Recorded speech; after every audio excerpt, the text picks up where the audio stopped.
Elena sat near the tall window of her small studio apartment in Old Montreal, watching the autumn leaves slowly float down to the wet cobblestone streets. For the past 3 years, her life had revolved around a quiet, predictable rhythm. Waking up early, working as a freelance graphic designer, and painting in the evenings. Painting was her sanctuary, a private space where she could process the unspoken grief of losing her mother to a sudden illness. Her mother, Sarah, had been a celebrated landscape artist.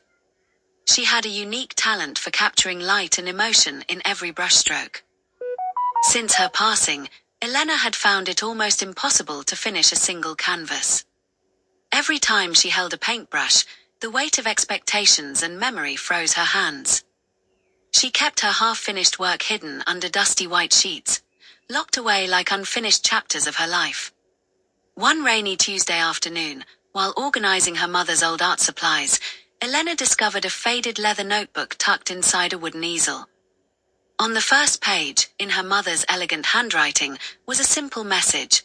Art is not about perfection, Elena. It is about courage. Look closely at what you try to hide. Intrigued and deeply moved, Elena flipped through the pages. The notebook contained sketches of a coastal village she had never seen before, along with notes about a mysterious mural project her mother had intended to complete in a small town called St. Malo. Attached to the last page was an old key and an unposted letter addressed to a man named Julian. Determined to understand this hidden part of her mother's life, Elena took a leave of absence from her job and traveled to St. Malo. Upon arriving at the coastal town, she discovered that Julian was the owner of a local community center.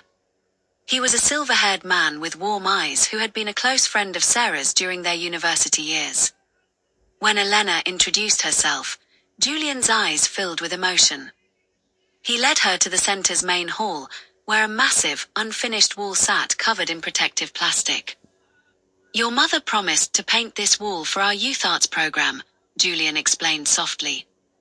She wanted to create something that would inspire young people to express their inner struggles through color.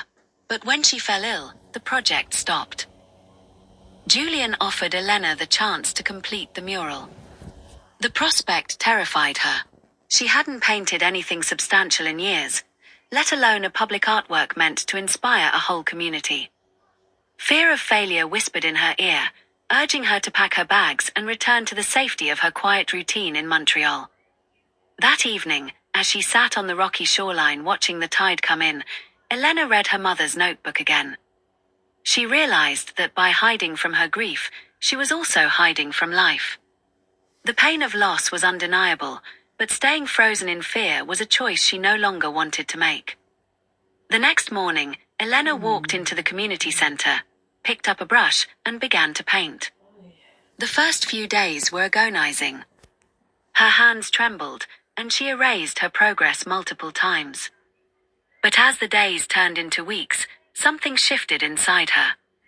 She stopped trying to imitate her mother's precise technique and began painting from her own heart. She blended deep blues and charcoal grays to represent grief, merging them into vibrant oranges and warm yellows to symbolize hope and renewal. Townspeople often stopped by to watch her work.